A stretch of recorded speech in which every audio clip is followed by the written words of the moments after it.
It's really amazing how even the tiniest bit of encouragement can go such a long way. What's up, guys? Marshall here, and on today's episode of the Serial Progress Seeker podcast, I want you to get in the mode of thinking about that one person in your life that you spend the most time with.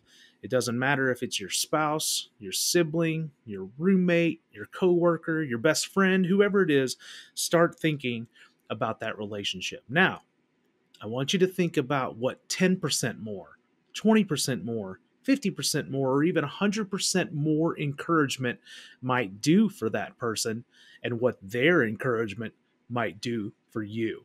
Hang on to that thought as we roll into episode 98 of the Serial Progress Seeker podcast. Let's go. Welcome to the Serial Progress Seeker podcast, where we share blueprints for building an unconventional life. Each week, we conduct expert interviews, talk strategies, and share advice for escaping the 9-to-5 and building a life where you are free to do what you want, when you want, with whom you want, all while making an excellent living. Okay, Serial Progress Seekers, let's get started with the show.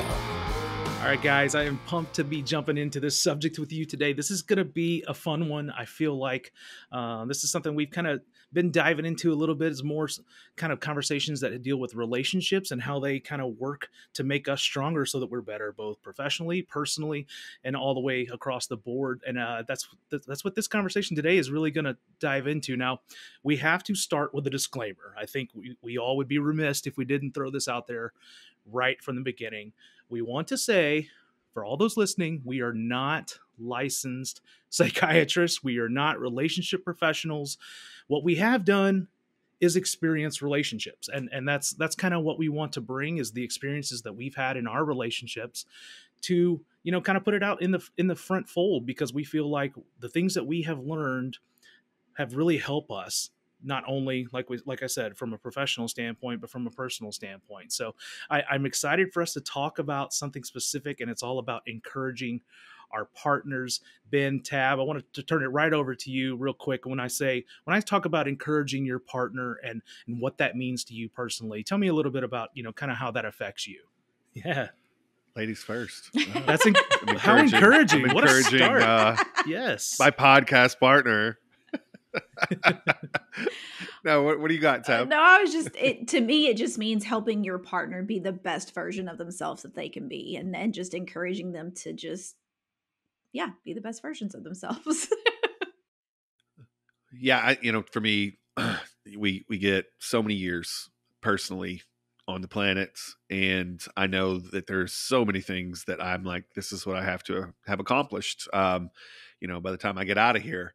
And a lot of what I do is only possible because of my partner and the person that I chose to spend my life with. And, it would be silly to think that I'm the only one on the planet that has these aspirations and needs. And so for me, it's making sure that my partner gets what they want out of life. And I think that a lot of times it's really easy to even, to put yourself in a position where you're like, I'm doing this to support them so that they can get to that point, and really lose track of yourself and really lose track of what you want in life. And if you don't have it going both ways with, supporting each other to do those things and to taking some of the load and really putting out there that you expect to take some of the load, and you want those things. Because I think far too many times what ends up happening is when you start putting it out there that you expect them to do certain things for themselves, when you expect to take some of the load, that they'll start giving you these things. They'll start giving you some of the load. And so, as we sort of go into this stuff today and we talk about, what are some of the, these rules that we really get into for supporting our partners, the goal for me is always, I want to have a very healthy relationship and a very honest relationship. And I have an expectation. The expectation for me getting into a marriage, getting into a business partnership, whatever it may be, is always that this is going to be somebody that I want to actually be friends with. A lot of times people say, well, it's a business relationship. It's a marriage, whatever. And people have different views on all of these things. But for me, Friendship is an incredibly important part of it. My partner is supposed to be my best friend. And I don't think you can have a really good friendship with somebody if you don't want to see them succeed in everything that they want to succeed in. And so, you know, happiness in life to me, the number one thing, like something that was beaten to my head from very early age, is that everything kind of falls into place if you can figure out this one thing, which is, your relationship with the person that you're going to be spending the most time with. Now, that could be marriage. That could be just somebody that you live with. We all have sort of different arrangements in life, and we're not passing judgment on any of those, even if it's, what we've decided to do. But I think the thing is whoever you are deciding to spend the majority of your time with, and typically this is a living situation, that you're living with this person, it's incredibly important to understand some rules and what it means to actually get behind them and encourage them, so that not only they can do the things that they want to do, but also that they can come right back and do it yourself. You can't have expectations of a partner if you are not giving a certain bit to them.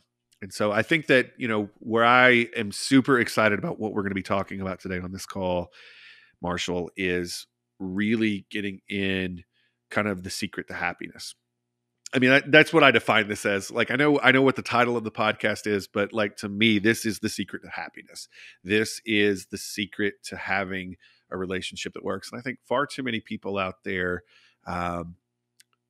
don't get a window into other people's lives that have successful relationships. And as you said, we're not professionals when it comes to this stuff, but like we all do have very successful relationships. And I think far too many folks out there don't get enough of a window to really what's going on with other people's lives that, is successful, that makes them successful. And they think, well, they just happen to meet the right person. I wish it was as simple as that. I really do. And I think we all wish that it was as simple as we just happen to meet the right person. It takes work. It takes a lot of work. And that work can be a little bit easier.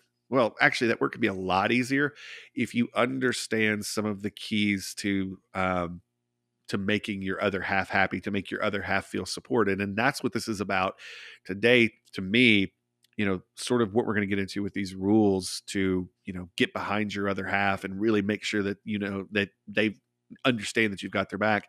It is the secret to happiness for both of you. And I think on top of that, we get into work, we get into our hobbies, where you can go with those things when you have somebody that has your back. It's a completely different level. And so this really is the secret to happiness, but this is really also the secret to being as productive as you can be outside of your relationship. And so that's why I'm excited to dive in and get started. And I think this is going to be one of the most impactful podcasts that we've ever done, because this is something I don't hear anybody really talking about. And when you really break down what we're going to break down today, there is nobody listening that can't take this home with them and really make a change fast. And this is not anything that's incredibly difficult. It's just something that once you see it, you start to understand how it kind of all comes together. So I'm ready to dive in. I'm ready to get into this because I think this is going to be big for a lot of the folks that listen to the podcast. Man, I couldn't agree more. It's interesting because as we started to, kind of think about and flesh out this whole idea, man, I gravitated so hard to the word partner.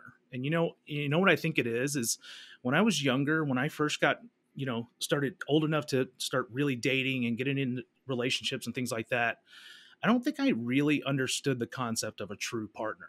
I don't, maybe I just wasn't emotionally intelligent enough. I don't know what it was, but as I've gotten older and, once I did finally meet the person I wanted to spend my life with and stuff, I started to really understand what that meant. And now when we start to dig into some of these rules, it's like, holy cow, it's like explosion in your mind, because man, it makes so much sense. And I hope everyone listening kind of feels the same way, because we really do feel like, happy partnerships is just what Ben said. Is the key to success and to happiness in general. So, from that overall discussion, from that conclusion, just like Ben alluded to, we've developed 5 what we consider to be encourage your partner rules. So that these are the rules that we actually believe are going to lead you to a happier relationship. So I want to start out just by listing those rules out, and then we're going to dive deep into each one, because I think each one of them has a whole lot of merit and a whole lot of pieces that we can pull from them, and build our own relationships and stuff too. So here are the 5 rules, the encourage your partner rules, that we want to get into today. Number 1, we have encourage your partner to make friends. That's right off the gate. We're going to start with that for number 1. Number 2, our encourage your partner rule is to encourage your partner to have adventures without you. That'll be an interesting topic to dive into. Number 3, encourage your partner to create something. So we're going to dive deep into that conversation. Number 4 is going to be encourage your partner to be healthy, something that we are all conscious of all the time.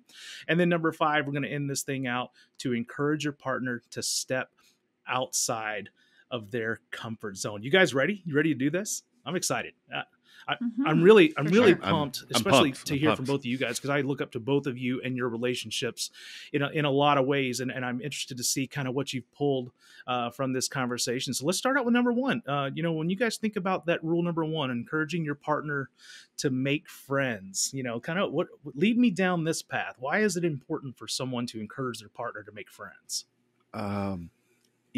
For me, one of the number 1 signs of a toxic relationship, like a relationship that is just brutal on people, is when one or both of the people in the relationship have no friends outside of it. That is like the number 1 red flag that something very toxic is brewing or has become there. And it's so, one of the things that I encourage everybody listening to this, and I this maybe is a warning sign to some of you. If you feel like you're in a relationship and they are not cool with you having friends outside of the relationship, maybe take a real cold hard look at things, because something bad is happening.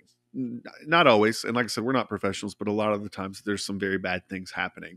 And one of the big things for me is, like, I am not a complete person by myself. I'm not a complete person just with my partner, with Kelly. Like, I would love to think that we complete each other and we're a full circle, but we're not.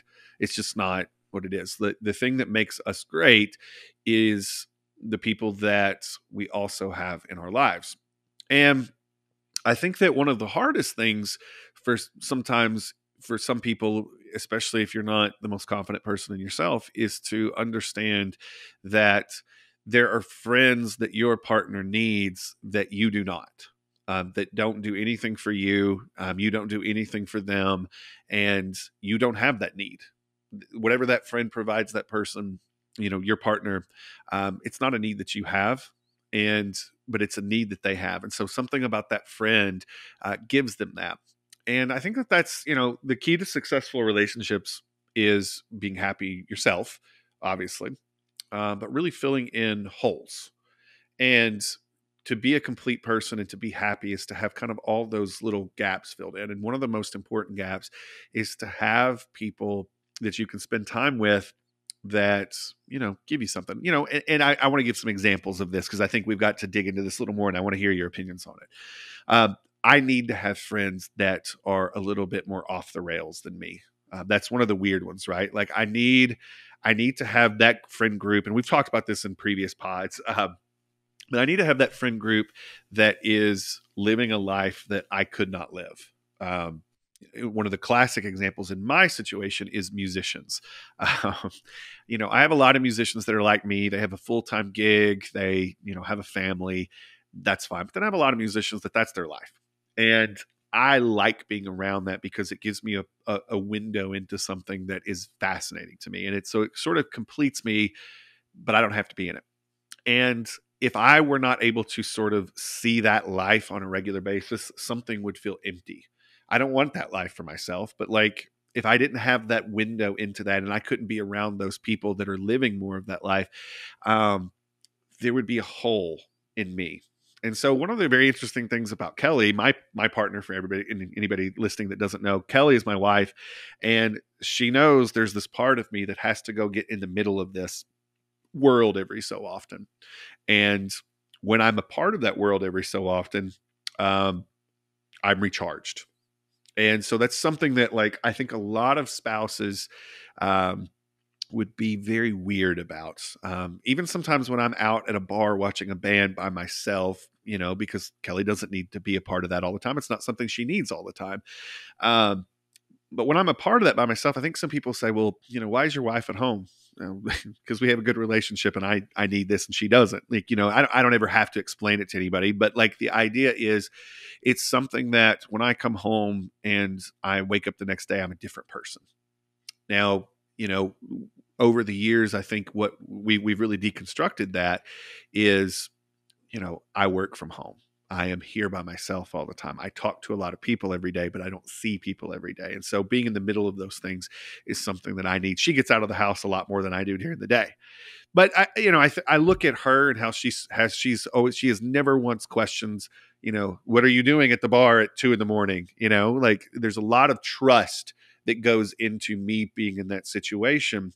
And it's something that she very much encourages that I appreciate because there's no me having to explain. She's just like, there's just a part of your brain that needs those friends.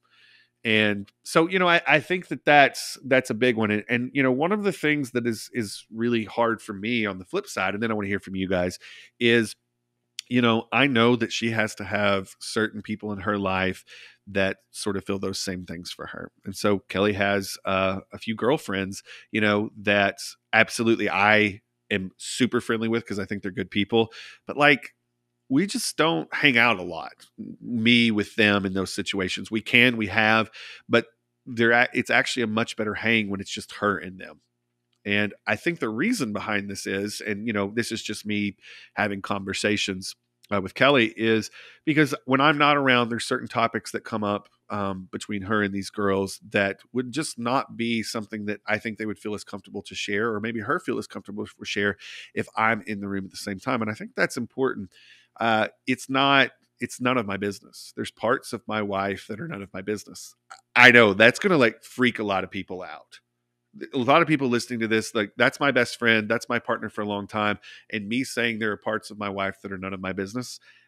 Yeah, and I really believe that. And so I think that there's certain situations that she has to get into that she can feel like she did, and I think this is an important part to this that to really zero in on. It's great to be in those situations sometimes where you feel like you were when you were between the ages of 15 and 25. And I think that where a lot of marriages go stagnant is you stop having those situations. And a lot of people really like lock into, well, that's the time that I felt the most alive. Well, I feel the most alive right now because I still put myself in those same situations, and so does she. And so I think it's incredibly important that we grow up, and I think it's incredibly important that we continue to find those friends that put us in the situations that make us feel alive. And sometimes, folks, it's just the way that it is. Even when you're extremely comfortable with each other, it feels a little more like letting go when you're not around your spouse, and they give you the ability to do that, or they don't give you, but they're totally cool with it.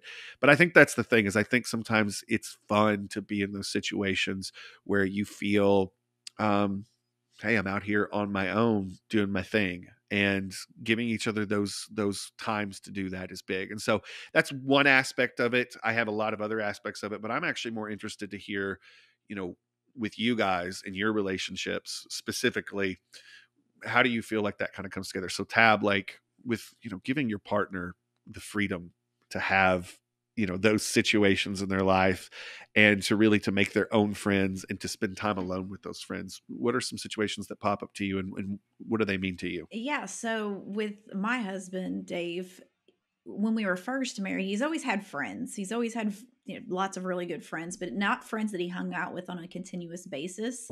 Like he would hang out with them once every few months and they would do stuff. But outside of that, for the first, I don't know, 6, 7 years of our marriage, he didn't have any friends that he just spent quality time with on a regular basis.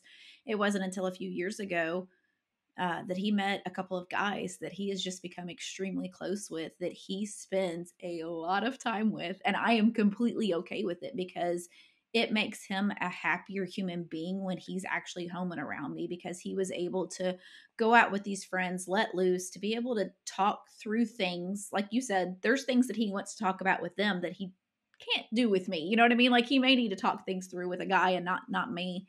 that has made a world of difference in our relationship, just because he is a happier human being. I have always had a group of girlfriends in my life that I've always hung out with. So I've always had that. He didn't always have that. And seeing that in his life now, he's just a he's just a happier human being. He's happier to be around, and I'm happier to be around him after he's hung out with his buddies. So made a world of difference in our relationship and his happiness overall as a human being. But in our relationship is happier because he's happier as an individual. Well, funny thing about me, yeah, as you guys know, I was later to the marriage relationship game, so there was an element of my wife brought friends and I brought friends that we had already collected along the way, right? Like, guess what? When you marry me, these people are coming along, and vice versa. But that's been wonderful in many many ways because there's been a connection of those groups, my wife with my friends and me with her friends. But then there's also been some separation there too, where if I need a weekend with my buddies, then I'm gonna take it, and she is like fully supportive, if not almost pushing me out the door, because she knows if even if I bring it up, it's because I'm ready for it. I need it's like I need to be refueled. We talk about that a lot. My gas tank's running a little empty, and I need to go hang out with my guys, type thing. But all that being said, I think what you guys have touched on is all of that comes from a very very strong point of trust. It's trust. It's understanding what makes your partner tick, understanding what actually fills them up. If I was going out on those weekends, and coming back completely drained, and still that didn't help me anything at all, I think she would feel very differently about it. But instead, she knows that I come back, full to the brim, if not overflowing, and she knows that that's a very very positive thing. So it's about being able to kind of recognize what your partner gets from those other relationships outside of you, and being able to bring that back to your relationship together. It's huge. Well, I do. I think that if we really zero in on a point here, it is, one of the number one pieces of dating advice that I think is actually, good that's out there is, if you want to keep a relationship strong with your partner, it is, do the things that you did when you first started dating, like when you first fell in love, right? And one of the things that most of us had, I think, when we first started, dating and relationships, is we had those friends. We had those friends that were outside, and it's important to, if you don't have it, craft that. It's just a little focused energy that manifests that into your life. And I don't mean manifest by like it magically happens. I mean like it is you doing the work every day because you're focused on it and getting there.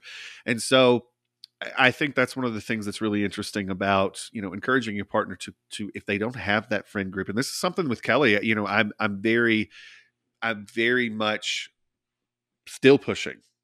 Kelly absolutely has more of these friends than she did, a year ago. And like I said, we both have a lot of good friends, but they're friends together. But like I've very been like, hey, go get the friends that, don't necessarily include me, and feel free to do that. And it's because it's so important with what we have here to keeping that healthy and strengthened, is that you have those places to go decompress without your partner.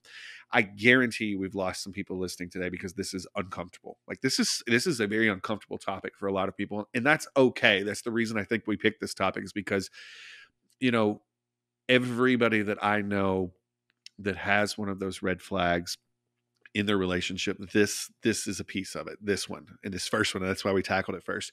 And sometimes it's hard to look yourself in the mirror and be like, this is a red flag.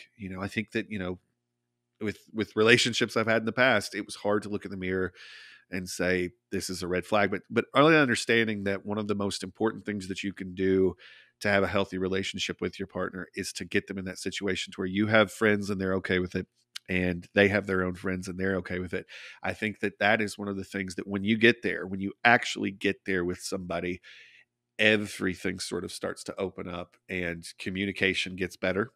Their happiness gets better and their energy level in your relationship gets better. And it's amazing how just this one, if you paid attention to nothing else that we say the whole call, and I hope you do, because we got lots of good stuff coming, this one really sets the stage for a lot of really good things in relationships. And, we kind of all see that specifically, not only in our relationships, but in the relationships with the other people on the team, and in our friendships. We all have the friendships with people that have kind of a shaky relationship. And this really is a cornerstone to a lot of that shakiness. Is there's a lot of resentment that comes when people don't have those relationships outside. And so, just to wrap this one up and get on to the next one, because I think it's important we get to the rest of these.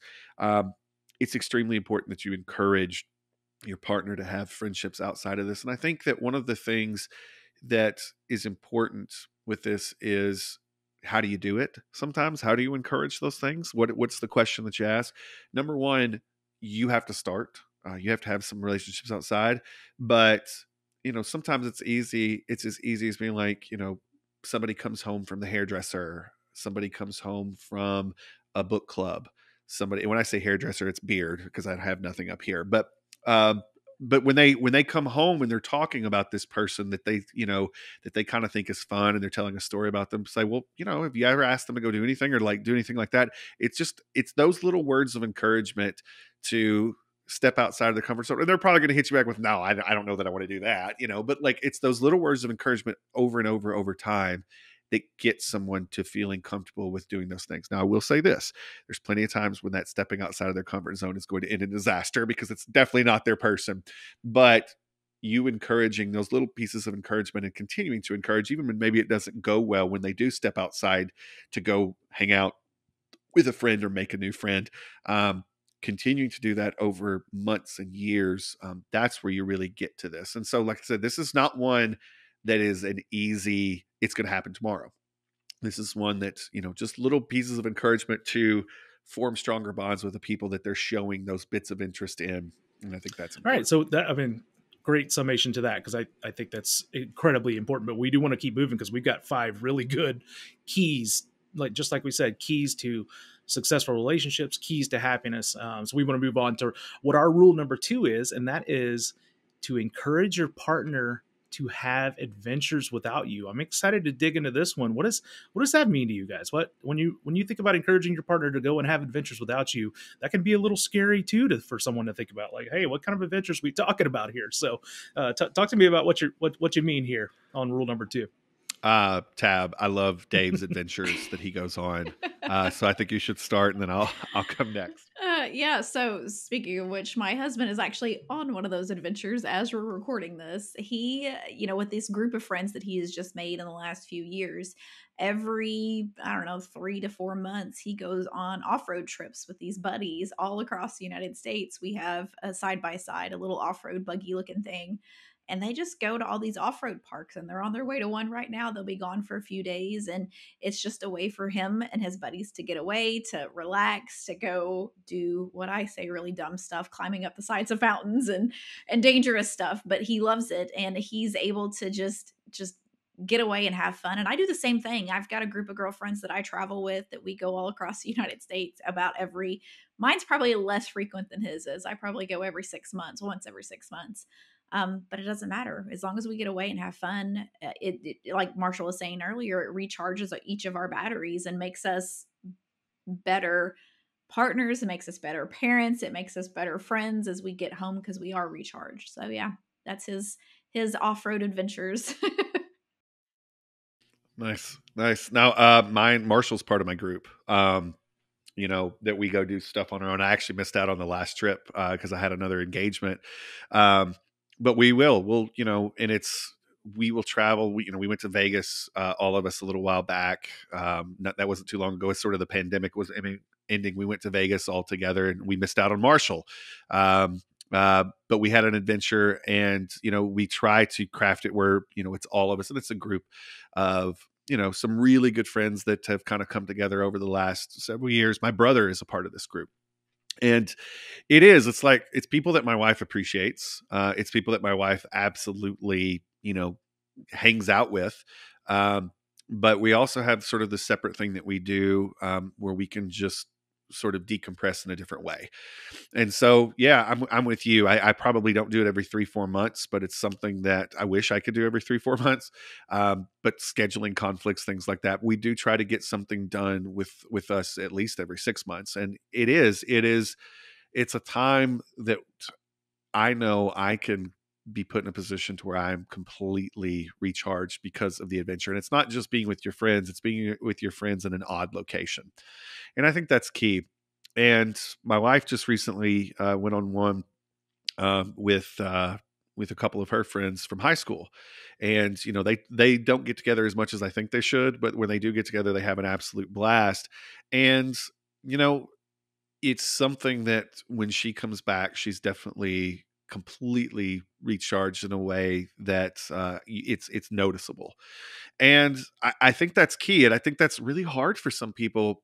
And I know that there's different kinds of relationships. I know that, different people work different ways, but I think it's incredibly important for us that we get that time away. And, you know, I think it's important that we both do those things, but also that we encourage each other to do those things, and so that there's no guilt.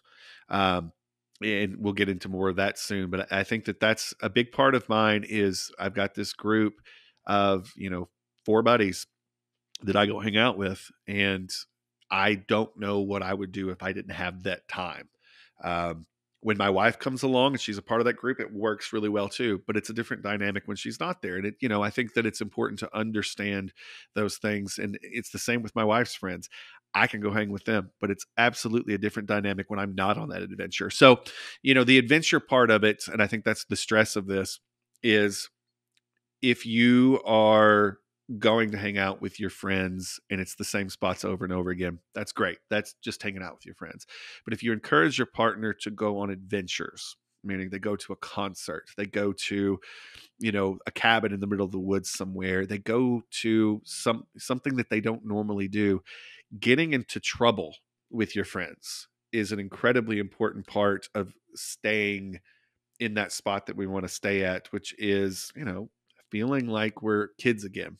And I think, if we just keep going back to where this sort of stems, it's making our partners feel like they did when they were sort of in that spot where they didn't know who they were, even though they know who they are now. It's putting them back in that spot where they can see kind of how they react in situations that aren't expected, that aren't normal. And I think it's incredibly important that we put our partners in safe spots, obviously, but we put our partners up into a place where we trust them to make those decisions about those adventures, and then encourage them to go and to hold down the fort while they're gone. I think that's the most important thing, is making sure that when they're gone, they come back to something that's a better situation, or, at least the house didn't get destroyed while they were gone. And I think that, sometimes another red flag that I look for in relationships is when somebody can't hold down the fort. Um, when your partner leaves for something and they come back and things are a mess, that is when you have somebody that can't put themselves in the position of being the person that takes care of things when someone's gone. That's a problem too. And so I think one of the ways that you actually encourage your partner to leave and go on adventures is to hold down the fort when they do.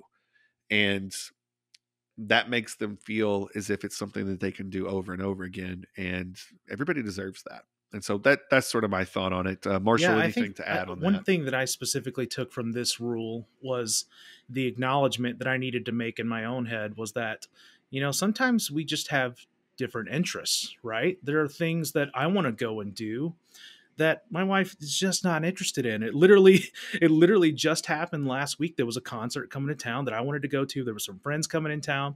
I wanted to go along, but I recognized so much that she wouldn't be interested in this that I never even brought it up to her way back in the day. But then when it comes around and those friends are coming in town for this concert, they're like, "Hey, you want to come with us?" I sent it to her and I'm like, "Listen, I know you don't care about going to this concert, but I think I might go." And she was like, "Yes, absolutely. You should go. Number one, because, I wouldn't care to go with you," type thing. But also it was her encouraging me to go and have this fun outside of her. And we had it was vice versa recently too. She had some friends that were getting together, that go way back.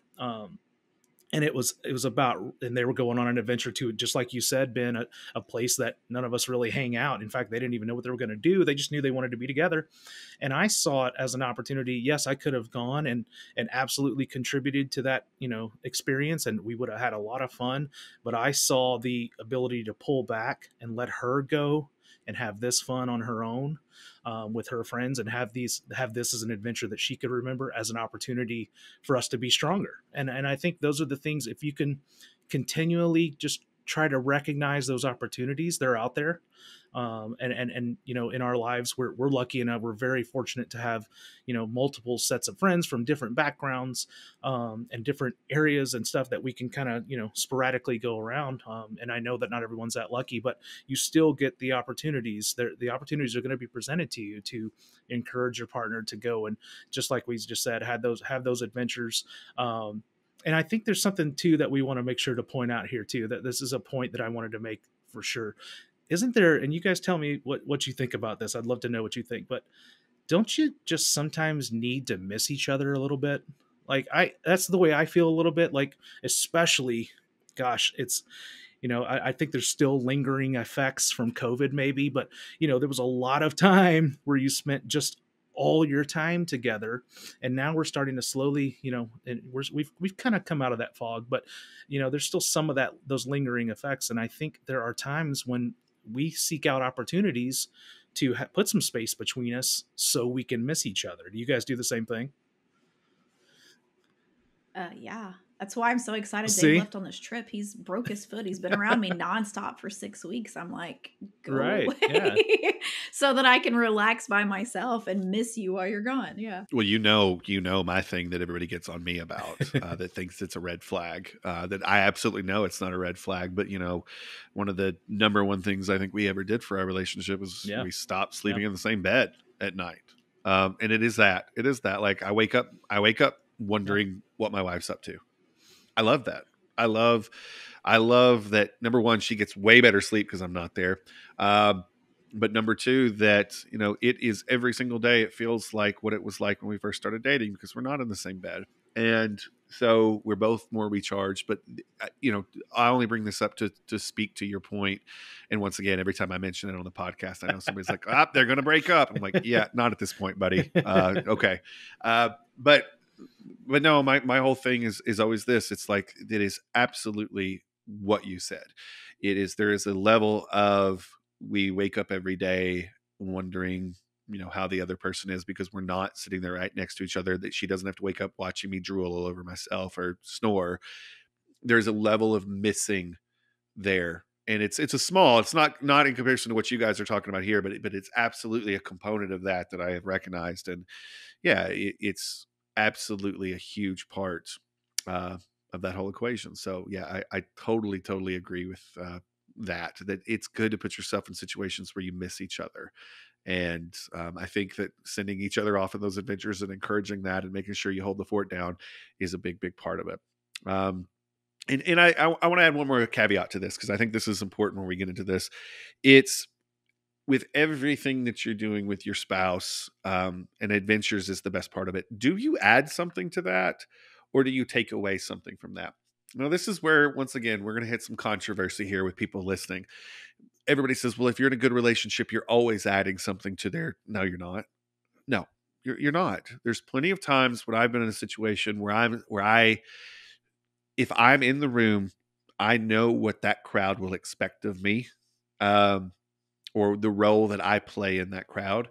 And it puts my spouse in a position to not be what she can be, and vice versa, her for me too. It's like, sometimes I don't want to be someone that draws attention away from my spouse in a room with certain people.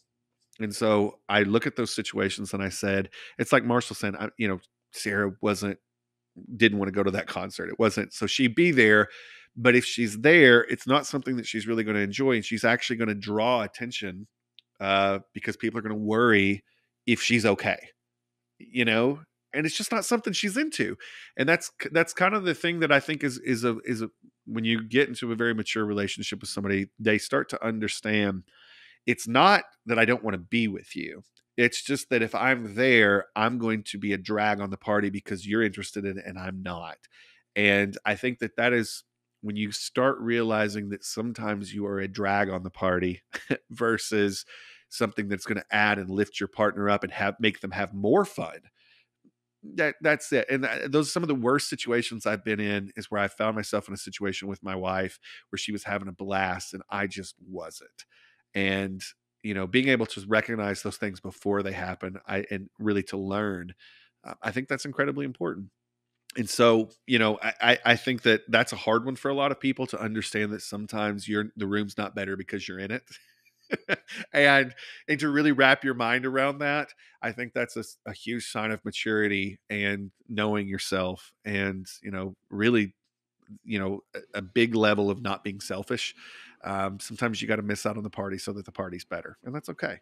That's okay. So Yeah, no, that's really good. I think these two, more than any of these together, kind of correlate a little bit, and I really feel this way. So, rule number two dealt with, going out and encouraging your partner to have an adventure, right? Well, our rule number three, the key to success in your relationships and the key to happiness, is about encouraging your partner to create something. And I know that we all have very specific, examples in our lives where this is going on currently as we sit here and speak, and it's led to some very, very positive things. I'll turn it over to you guys, but what are some examples of encouraging your partner to create something, and what has that actually done to benefit your relationships?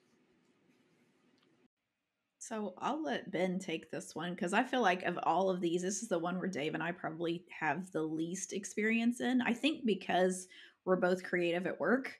And so we don't need that outlet as much as maybe some other ones do. So, Ben, I'll let you take this one.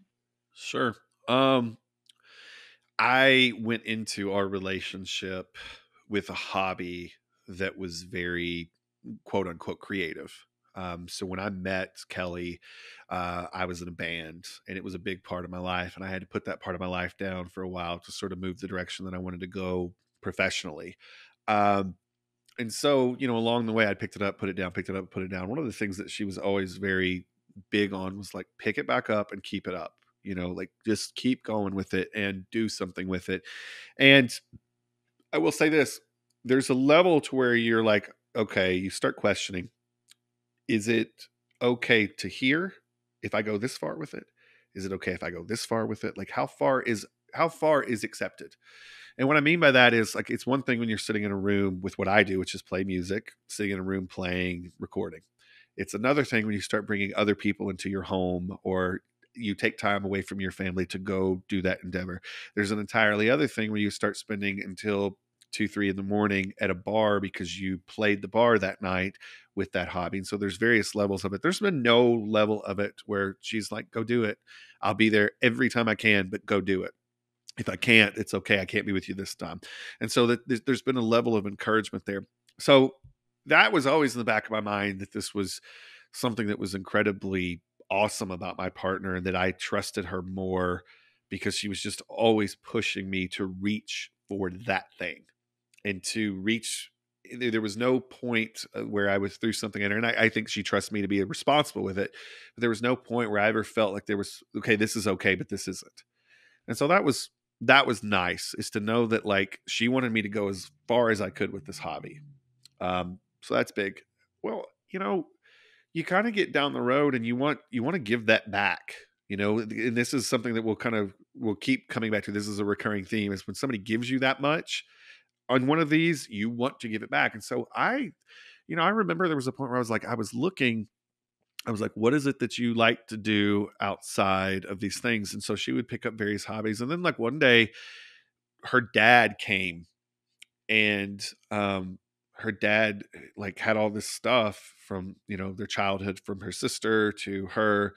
And he was pulling out these drawings and these things. And, like, she had never even told me that she was artistic in a way that she is. And, and I think it was one of those things where, like, just she had gotten encouragement, but the encouragement had never turned into a fire. It was just sparks of encouragement, but never turned into a fire. And I mean, I wasn't playing it up. I mean, when I saw this stuff, I was like, she was like, oh, yeah, but anybody could do this. I'm like, no, not anybody can do this. There's a level of talent that you need. If you actually enjoy this, you should pursue it. And so there was a conversation that like happened over a period of time. And that conversation that happened over a period of time, I kept sort of bringing it up, is this something I'm going to do? And she kept kind of saying, well, I'm kind of into, I used to watch Bob Ross with my grandpa. It was something that we did. And I've always kind of wanted to like get into this, actually going through Bob Ross's stuff and painting alongside him. And I was like, okay, cool. What do we got to do to get that started? And it was, try to figure out how to do that. So we would kind of put pieces, and this is like 6 months to a year that just this little surface level conversations happening. But, I'm still trying to like give her back what she's given me all this time. And like I said, she set the precedent. It wasn't me. She set this precedent. And finally I got her to a place to where she would go out and paint. Now, this is hilarious. I was at a doctor's appointment with my mom, and I have no idea she's doing this, and she sends me this painting, and it's just magnificent. Like blows me away what she did. And I was like, you should post that. Show people what you did. She's like, are you sure? I'm like, absolutely post it. She posted. Of course, she gets a lot of really good feedback, and it's like her first one. But like, it was great for somebody's first one. She gets a lot of good feedback. That starts lighting even more sparks. Now, this is the fun part. I get home, and it's dead summer, by the way. And out in the garage, there's this makeshift ass easel that she's put out in the garage. There's just like she had her paint, like it was the most thrown together thing in the dead 100-degree heat in a garage that she's making, like, painting, breathing in paint fumes. And I'm like, dude, like, I love this. I love that you actually got it done. And she just got it done, right? I was like, but we're going to have to put you to something together. So like we started formulating a plan to build her an area to do this. And so like it was going and finding pieces of the puzzle and being on top of that. And I think that's the other side. Once again, this may start to sound like, oh, Ben's touting his encouragement. No, what I'm touting is the level of encouragement that I got for 10, 20 years for the music stuff. It was so easy to give back to her because she had already given me the blueprint of what this looked like. Well, what do you need to do this? Yesterday I posted a banner that I got in for my, live gigs. I needed a new sound. Like there's no level of things she hasn't given me. So like she gave me this blueprint that was very much the blueprint of how to encourage things outside of her. That was a hobby. That was an artistic endeavor. That was something. And so now, I've had to very much be like, listen, you're not going to get any good at this if you don't have a schedule to do this. And like, I love what you're doing right now. It's great, but it's not your best work. And having the ability to really have that open conversation. And I don't mean it's not your best work because it's not good. I mean, it's not your best work because what's going to happen when you do this every day and you actually carve time out for yourself? What's going to happen when I don't walk downstairs and say, hey, what's going on? What are you up to?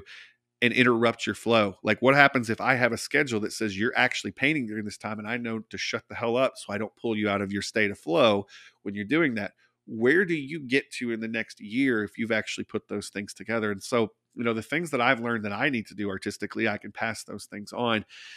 And the level of opportunity that's already come her way because of that is completely outside of me. It has nothing to do with me. It has nothing to do with me making connections for her, but the level of opportunity and the level of conversations and the level of things that have come her way because of this thing that she's just getting started at is huge. And, I think that that's so important is because she had this talent and there was these sparks of encouragement, but the encouragement was never so much that it actually turned into something that, I think really gave her the satisfaction that she needed to continue to go with it. And it's something that she gets a lot of energy from when she paints for an hour or 2 hours. And so, I think she looked for a long time for other things and that was always there.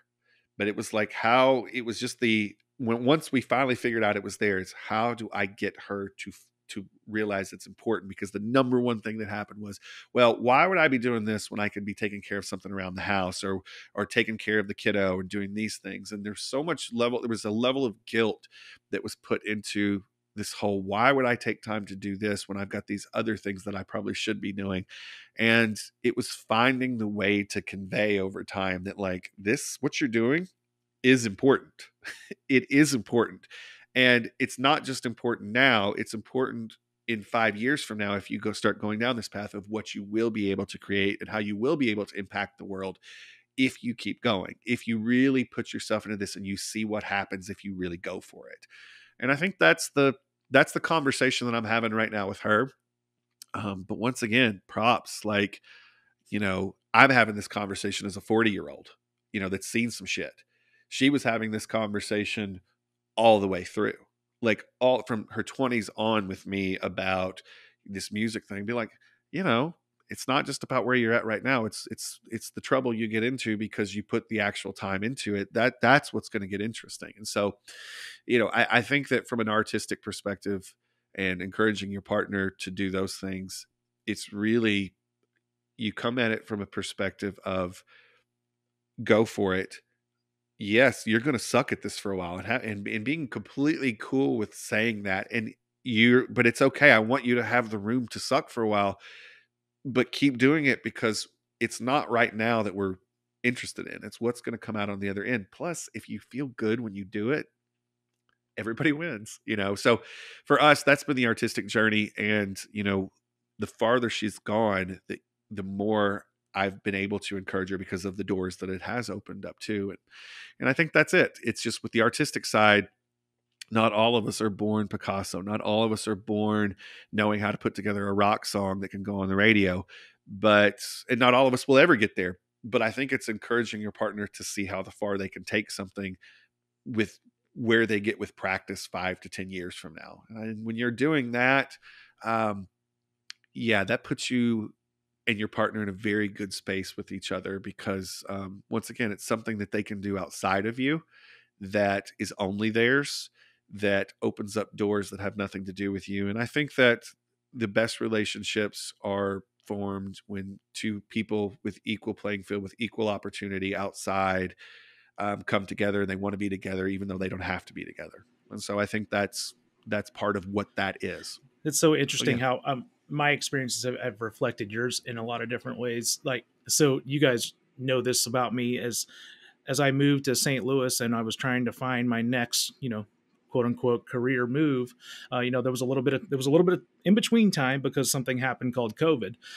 Literally the week I moved into St. Louis, COVID hit. And so it was, finding a job in the, what I thought I wanted to get, the direction I wanted to go was very difficult at that time. And I was really struggling to find outlets for myself.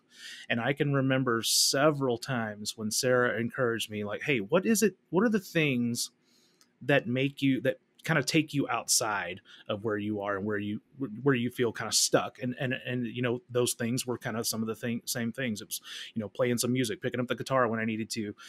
For me, it was writing. So she kind of encouraged me and even helped me in a lot of different ways, to start a blog and just start some of these things that were going to kind of spur that. So something you said there a minute ago, Ben, made me think of that because I had even haven't unlocked that part of my head in a while. So it's good to make that memory too. But something else too that you touched on is really big for us, and we've talked about it in other conversations. But it's about setting aside physical places in your world where you can escape somewhere, right? And create. So that's something we've been very, very big on. So when we bought our house, a few years back, we knew that Sarah she had just recently taken a job. She's comes from a background of menswear design. So lots of design, sewing machines, making drawings, measuring, cutting, all this stuff. Well, this part was kind of being taken away from her job because she was doing a new job. So she still was going to need that design outlet that she had been getting for a long time. So we literally built a portion of our house and constructed it so that she would have a sewing space and a place that she could go and get away and create. And I've got the same thing. If I need to go away and, play guitar or, sing a little bit or write, we've got these locations in our house. And I think that's a real advantage in ways that you can easily encourage your partner to go and create something is you carve out that space. Right. But, something else too, I wanted to mention as we talk about this. So creating something that can be that outlet it's needed is so important. But then on the back end, when you follow it up with being your partner's biggest cheerleader, it's like to me that's where it kind of becomes full circle, because you're cheering them on the front end to get them started, but then when they actually produce and start to do some of these things, being there on the back end and being the first one to congratulate them for doing that, I think there's a whole lot of value in doing that too. So Well, the upside of this, and I just want to add this, it's I think one of the things that a lot of people worry about with this is, what if I don't dig this stuff? If you have been encouraging along the whole way, honesty is appreciated. I want to hear the good things you like about it, but I yeah. also want to hear the stuff that you don't like about it. Like, and I think the longer you work at encouraging your partner to be creative, the more that you can actually give a real opinion on something, and that it's actually taken the right way and appreciated without being discouraging. Like, because I've created so much over the years. I mean, really, I have been given the room to create and create and create and create and create. There's been a lot of songs that have come out. And so I think it's a lot easier now for Kelly to tell me, I think I like this, but this is what I don't like about it. Or having the honesty from her when she doesn't like something is big. And it's something that I don't take as, oh, well, you hate what I'm doing at this point, because she's been so encouraging along the way. And I think that's the thing. It starts to stack into something where I value her opinion as a critic now, because there's never been a moment where she's knocked down the creative outlets. And, I think that's an important part. And that's what it should evolve into. When you sort of get to that spot to where, you actually see your other half as somebody that's a real critic, that's not just going to tell you it's great because they love you, but it's going to give you real feedback. That is an evolution of it, that if you've worked really hard on it for a long time, you're there. I'm not as comfortable being that to her yet. Not that I won't tell her I like this one the most and this is why, but I'm not as comfortable being a critic yet, because she's not gotten as far along. And so one of the things that I think is maybe a negative on my side for her is that I think she still believes she can't always trust my opinion when it comes to some of the things that she's doing. And that's something that, as she keeps going, will go away, because it's, but as I keep doing my thing, those are things I want. That's somebody that I want their honest opinion, because I need objectivity. And when you're encouraging to your partner, when you keep putting them in positions to create and to do those things outside of you, eventually you become that. And so, I don't just want to talk about what this looks like when you first start. I want to talk about what it looks like 5-10 years down the road.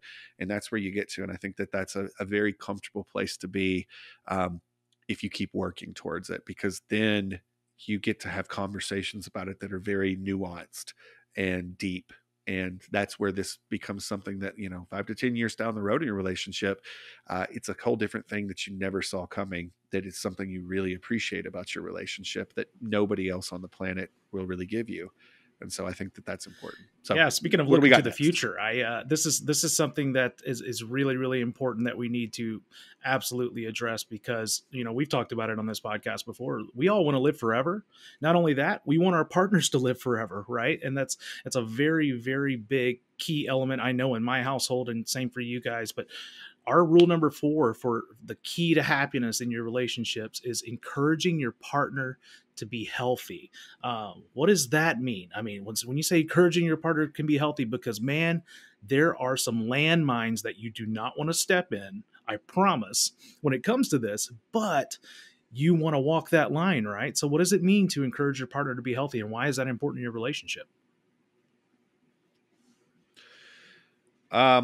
There's a lot of landmines on this one. But if you if you do it the right way, um, it's a very, very good thing. The number one thing with the health for me is, you got to own it yourself first. That's it.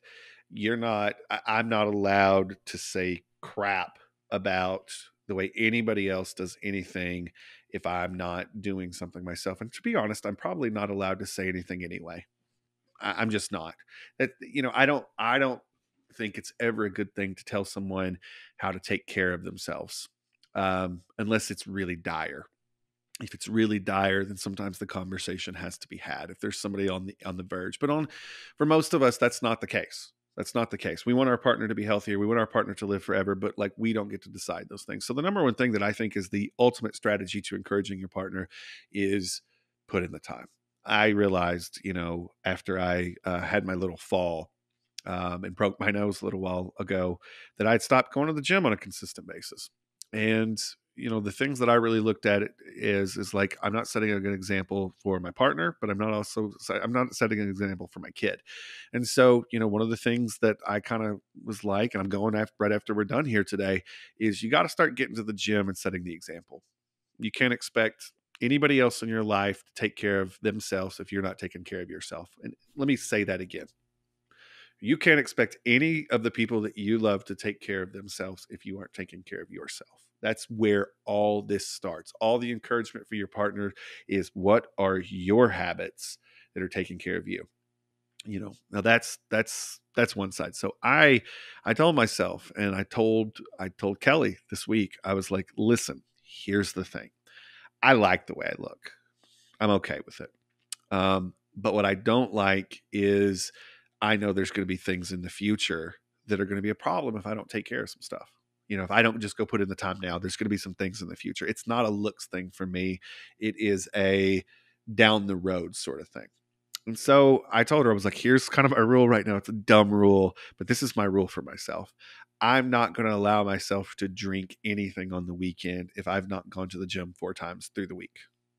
Dumb rule, but it was me stating something for myself that put me at a goal, gave me something to sort of, and not that I don't drink every weekend. I just don't. It's not a huge part of what I do, but when I want to, I don't want to not to feel like I can't. And so here's what's funny. When I go to the gym 4 times a week, I feel very good about any food or drink that I have on the weekend. I just don't worry about it so much, right? I feel very blessed in, that. But going and doing those things puts me in a position. But here's the subtle thing that's interesting. And by the way, I'm not trying to send any messages to my partner because she's in a lot better shape than I am. Let's just be real with all this. I'm not trying to send any subtle messages, but when you do that, when you say, this is what my standards for myself are, you're exhibiting standards that you have in your life. And it starts to bleed over. And it's not you're sending a message that I think you need to go work out. It's sending a message that I am carving this time out for me because I want to live longer. I want to be here for you guys. And that gives your partner permission to do the same. It's that simple. It's that simple. The other side, which is food. And I think a lot of people have a really big struggle with this. And I want to hear, y'all's opinions on this. But with food is, we don't always do the best. But when my wife, decides to cook something at home, which is always going to be healthier than anything we eat out, I try to be very encouraging to that. And sometimes I get into a position where I do this, and this is the mistake that I make. I want to take a load off of her having to cook. And so I'm like, oh, let's go out and eat. And at the same time, I'm shitting on her trying to do healthy things for us. You know what I mean? And like, I know I do that, and I know I'm trying to be helpful, but recognizing that she's making all these plans at one part of the week, because you have to plan to cook, you have to make all these plans, and realizing I'm throwing that off, and I'm just trying to be helpful, but I'm starting to understand what I'm doing. That is one of those things too. So it's, that's a form of encouragement or discouragement if you really look at it. The other side is it's like, what are you eating? What are you putting into your body, whether it be food or drink? What are you putting into your body, and is it encouraging? So for me, encouraging your partner to be healthy it always starts with what you're doing. And it is amazing. It is amazing to look at couples, not just couples, roommates, friend groups. It's amazing to see how the fitness level is within this range of your group or your partner. And it's literally because as humans, that's what we do. With the groups that we are the most involved in with our partner, what we tend to gravitate towards is staying within a range of them. And it's not some weird psychological hack to get someone to do what you want them to do. It's just sort of how we're programmed. And so I think that with this, the number one way that, I think we encourage our partners to be healthy and to take the time for themselves or to eat a little better is it starts with us. And like I said, not a manipulation tactic. It's always just you know what? As me, I can spend more money on a meal to take care of myself if I know my partner has done it already. I can take the hour to go to the gym if I know my partner is taking it. And so I think that sending that message that way is a much healthier way of sending the message than what I see some people doing. And I've got people in my life right now that have stepped in this in a very bad way. And that relationship is this close to being done. Um, and it's not that this was the one thing that they did wrong. It's just this was the thing that really personified how they viewed the relationship. And so, yeah, man, you can mess this one up bad. But I think the number one way to attack this to encourage your partner is to just it all starts right here. You can't pass judgment on someone else. You have to do you, and when you do you, it's amazing how they your partner I think starts to feel like they have the window to go do what they want to do. Um, Anyways, that's my thoughts on it, and that's how I handle it. Um, you'd have to ask Kelly how that actually works. She may be like, yeah, no, he needs to do better. But anyways, that's how I handle it. What about you guys? Yeah, so for me, I learned really early on that Dave Thomas and I cannot work out together. We tried to do the healthy living thing together. I don't take his criticism on how I lift weights or squat a certain way or do whatever. I just did not take the criticism well. So that's one thing in our relationship that we just learned that we need to do it separately. And so one of the things I recently, 2 months ago, signed up for a boot camp, and he has been so encouraging of that. I mean, it was one of those options when I signed up that I could just pay for it, each time I went, or I could just pay for an entire month subscription. He's like, pay for the month, go do your thing. And every time I go, he's always, I'm so glad that you went. How do you feel now that you've gone? And is always like, so how much did you lift today, and how much did you squat today, and what number are you at here? So he almost makes it like a competition for me. It's huge. Very, very much so. And so that's a world of difference of where it used to be. What used to, he'd be like, so you're going to go to the gym today? And I'm just like, F you, buddy, don't talk to me like that.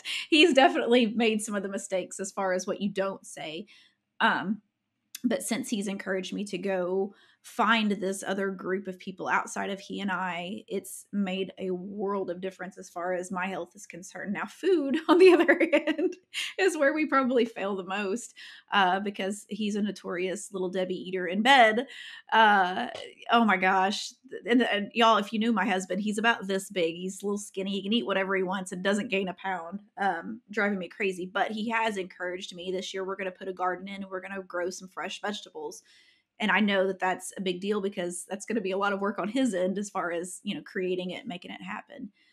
So he's definitely encouraged me in that way as far as healthy eating is concerned. But Marshall, what is yours Yeah, look like? it's funny. It's rule number 4 to me is the one where I find the most yin and yang in my relationship. It's just crazy. So from like an exercise, working out standpoint, that's something that I'm just familiar with and have always felt like my own personal tugging to need to go do. So it's something that's just been a part of my life since I was a teenager.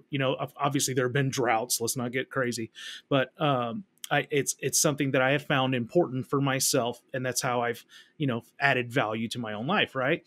And that's sometimes that can be somewhere where Sarah struggles. And then we talk about diet, like thank God for my wife, or I would eat like a 12-year-old child every single day of my life. We're talking mac and cheese, PB&J. I'd have Pop Tarts on the regular. Like that was me before Sarah came along, and thank God for her, because now I learned to eat. I will have squash tonight for dinner, and that's, if you'd have told me this 10 years ago, I'd be like, you are an idiot. That is never going to happen. No way. But those are the kind of things. And that's where she has brought so much value, because she encourages that, she encourages that healthy eating and stuff. And I'll tell you another aspect of this that I think is really important too, is us flexing our mental health too, and it's funny how it kind of counteracts and balances sometimes, because sometimes my mental health needs on a Friday night to go out with my wife and have drinks and go sit at a bar, and that's where I need to, you know, strengthen myself mentally, and she's the same way, and we kind of meet there. And finding those things, you know, something we've been talking about recently that we want to go do more is to go to like state parks or national parks and get hiking in, and like go actually do more. That why don't we have beautiful area around us, why don't we take advantage of that more? And so that is going to help us from a, you know, physical standpoint and from a mental standpoint. And those are the kind of things that luckily I can really lean on my partner to lift me up where I struggle, and she can lean on me where she struggles, and we kind of make each other better from that standpoint. Now, listen, it's, you know, it's an everyday process. It's something that is a very big conversation, a very, very big focus in our household. And Ben, you hit the nail on the head. Mine is from a standpoint, yes, of course, there are some physical things that I would love to change about myself. Whatever, who cares? What I'm trying to avoid is, you know, number one, leaving this world earlier than I'd like to. And that's mainly because of some, you know, some past family, you know, health issues. I want to avoid being diabetic when I'm 55 years old. You know, like that is in my family. I have lost grandparents to that. Both of my parents deal with that now, and I'm trying to avoid that shit like the plague. And that is why you'll see me on the bike here in an hour. Like it's just, those are the kind of things that drive me. So um all that being said, is luckily Sarah really encourages that too, because she wants me to hang around, and vice versa too. It's just finding, from a diet, from an exercise standpoint, from a mental standpoint, it's finding those little ticks, you know, where can I support her where she kind of struggles a little bit, where can she support me where I struggle a little bit, and how do we lift each other up in that case? Because it's so big. I love it. I love it. No, 100%. All right, let's get into our final one. Yeah, rule number 5. This is a fun one, and we've touched on it a little bit because some of the elements from these other pieces build into this. But our rule number 5 on achieving the ultimate happiness in your relationships is all about encouraging your partner to step outside their comfort zone. So obviously, we all have our nice little nooks that we like to stay in, you know, on a day-to-day standpoint, but even on a grand scheme standpoint. How do we encourage our partners to step outside of that? What are some things that you guys have had experience in doing that? Tabitha, you want to start? Yeah, so my one big, it's a huge one, is that I encouraged my husband to quit his job and to buy a business, doing something. So he had years of experience being an engineer in a factory, and he was downright miserable. I mean, he was in a building with no windows all the time. He never saw daylight unless he went to lunch, and he wanted something different in his life. And we had a friend of ours that owned a custom cabinet shop, and he was selling it. And my husband's like, "Oh, that'd be the coolest thing ever to get to do." I'm like, "Okay, go take a week's vacation, go work for free for him for a week, see if you even like this, and then we'll talk." And he went and he loved it. He came home every day like giddy, like, "You ain't gonna believe what I built today. Guess what I did?" And a few months later, probably a year later, we ended up buying the business. And it's not always been amazing, but he's definitely stretched outside of his comfort zone, and he's able to create some things that he's unbelievably proud of. I'm unbelievably proud of what he's able to accomplish, and the feedback he gets from people and just the quality of his work that I hear from other people is just, I'm so unbelievably proud of him for doing that and continuing to do that. And just having that business has opened up a world of possibilities for our family, and things that will affect our kids for generations to come. And just the freedom that he, like, right now, it's we're recording on a Thursday and he is gone off on his man trip, that he's able to just Yeah. go and do what he wants when he wants. So that was my big one Well, as far as encouraging that. Yeah. from an outside perspective, because I've known Tabitha's husband for a long time, because we're all actual friends here. We don't just all work together. We all actually hang out with each other outside of here. Dave's a different person. Like, all the good parts were always there, but like, it's like Dave's 10x Dave now, from a human perspective. And I think that's so good to see, because I know that, like, anybody that runs a small business, especially the kind of small businesses that we run, they're stressful, and you think if you come from a background that stress makes you less and it beats you down. No, No, it's this stress that comes, but it also, who you are as a human is completely different. And I remember, I was doing the chiropractic thing because that's what I went to school for. I loved it. But I didn't love it like I love this at all. Like, that was a relationship, that the chiropractic thing was a relationship that I had. That was a good relationship, and it could have gone on forever, but it wasn't the relationship I was supposed to be in. Um, and this, I remember when I'd come home, and this is so stupid because it makes me look terrible, but it's okay. I'm okay with looking terrible. I would come home just exhausted. And I remember, my wife, at one point just kind of giving me the vibe of, this isn't exactly your schedule, is it? This chiropractic thing doesn't exactly fit your schedule as a human, does it? And I was like, no, it really doesn't. Getting up getting up in the morning to go open the office up and being off at 6 o'clock and having to be in bed at 9 o'clock. That's just not who I am. It's never going to be who I am. It's not something that I could do it. I did it. I did it for years. I ran a successful business, but it wasn't who I was deep down. Who I am deep down is this person that stays up until 2, 3 in the morning, sleeps until noon, and then, runs a fantastic business when I'm awake. This serial progress seeker is who I am.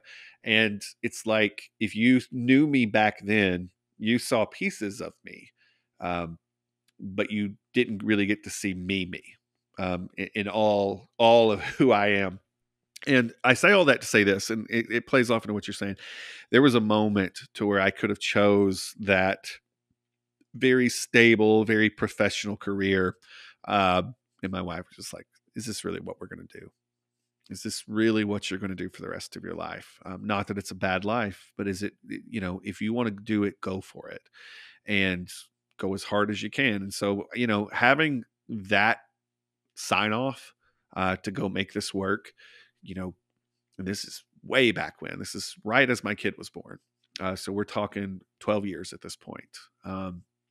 And having that level of encouragement really gave me the ability to run with it and to really go. And it was outside of my comfort zone, because I was brought up to, you're going to do one of these careers. Not that they forced me into it. My parents didn't force me in anything, but they like this. This is the signed off careers. This is what is probably going to be the best.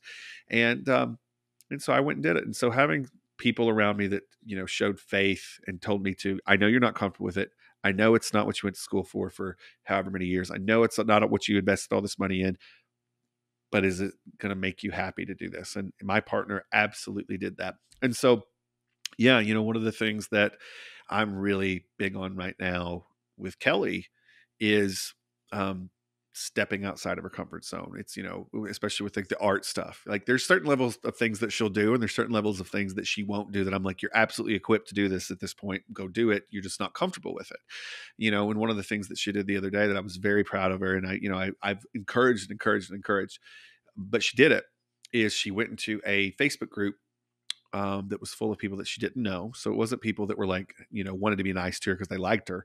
And she posted some stuff and got outstanding feedback on her stuff. And it was just like watching her start to have the faith in herself to do those things is big. But I know it's because we're lighting these little sparks, over time.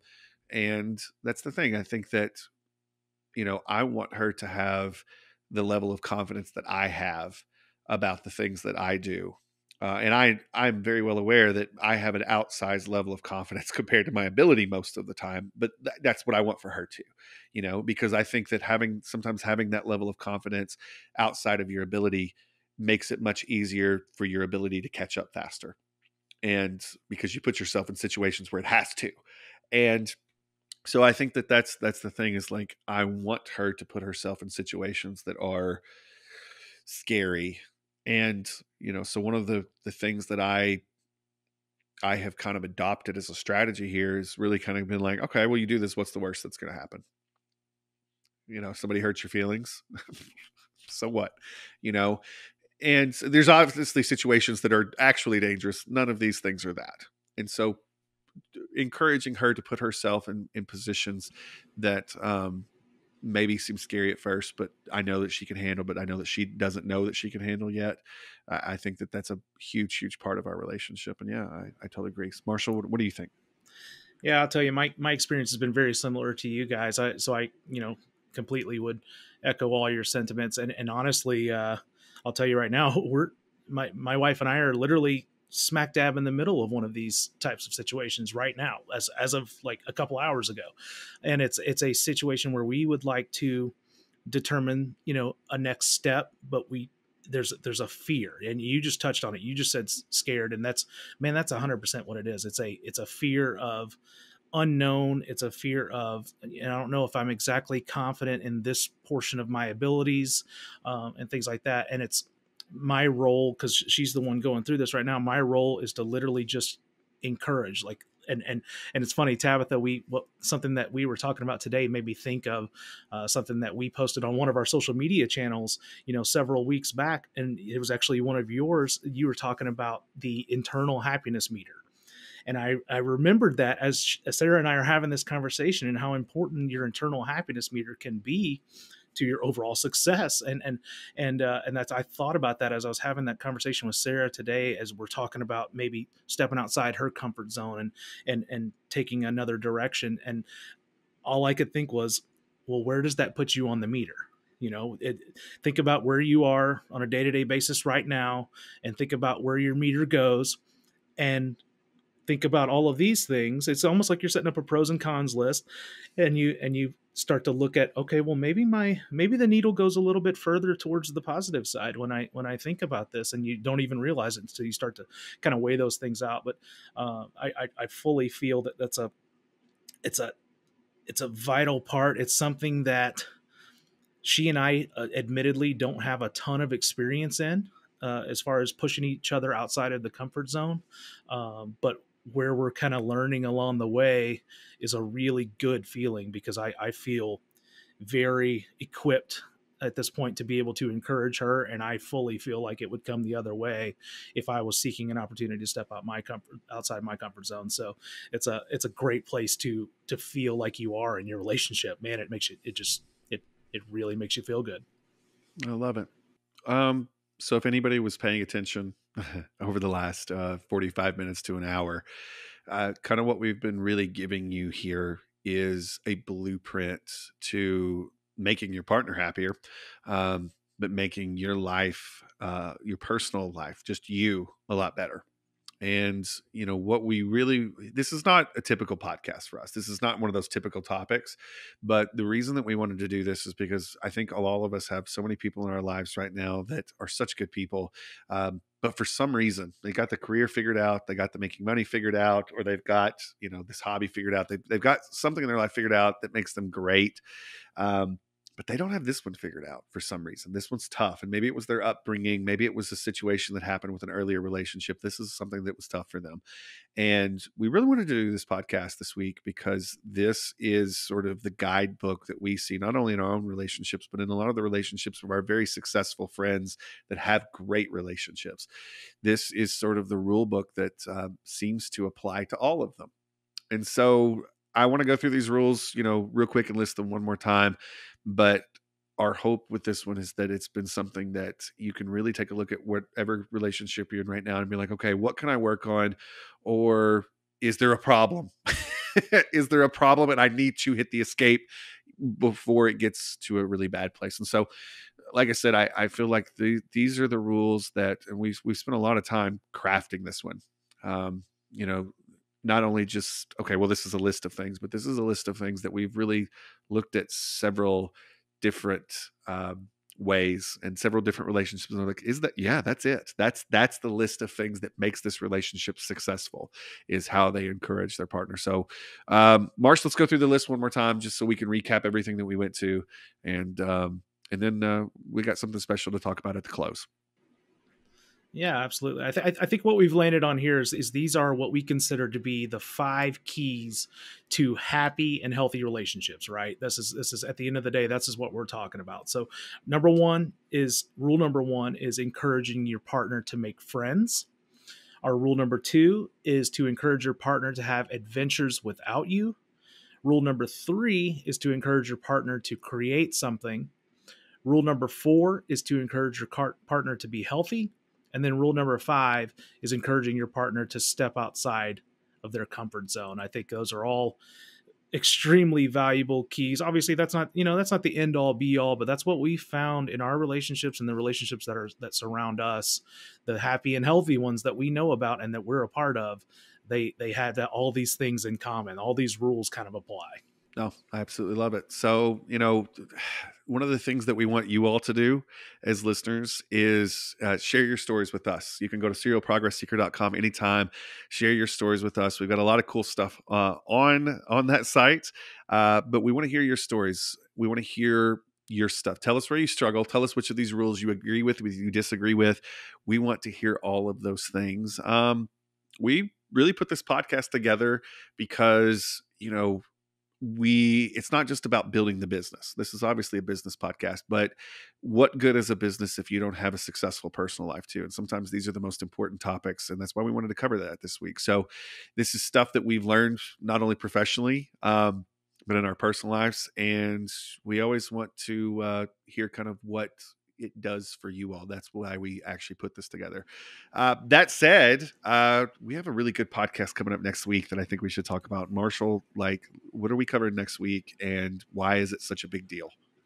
Man, speaking of helping people, we're really excited about this one too. It's like every single week we feel more and more excited about bringing this information to you guys because of exactly what Ben just said. We want to help. And next week we've got another episode that we feel like is going to do just that. So it's all about how you can actually grow your business and grow your circle of friends, family, people that you keep around you through a simple but effective method of giving compliments. This is something that my friend Ben has been a genius at for years and years now. So we're literally going to bring him in here along with Tabitha. We're all going to sit here and we're going to pick each other's brains about how we do this, some specific strategies about what you can put in place immediately. And we've got some really, really good examples about how this has been done. If you want to touch on that for a second, Ben, just real quick, some specific ways. It's awesome how you have used compliments to grow your own business and to make our friend group bigger. I mean, here we are all sitting in the same room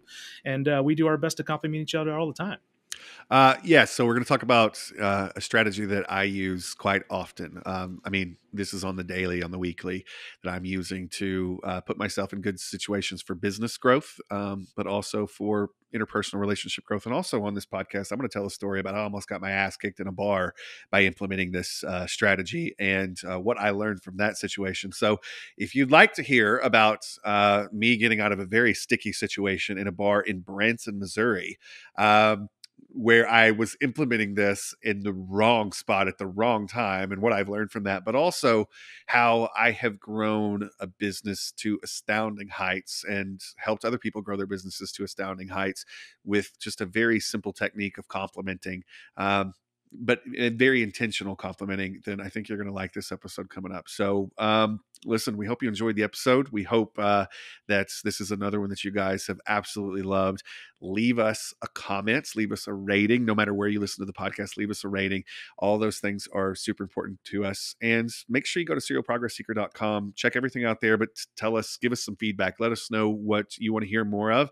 Let us know if we drop something that you implemented and you got a result from. Let us know if you think we're crazy. We're cool with that too. But we loved getting to share this with you today. This has been something that's been important for us and has been a big part of our success. And we hope that it can be a part of your success too. So we'll see you next time. Thanks for listening. We'll talk soon.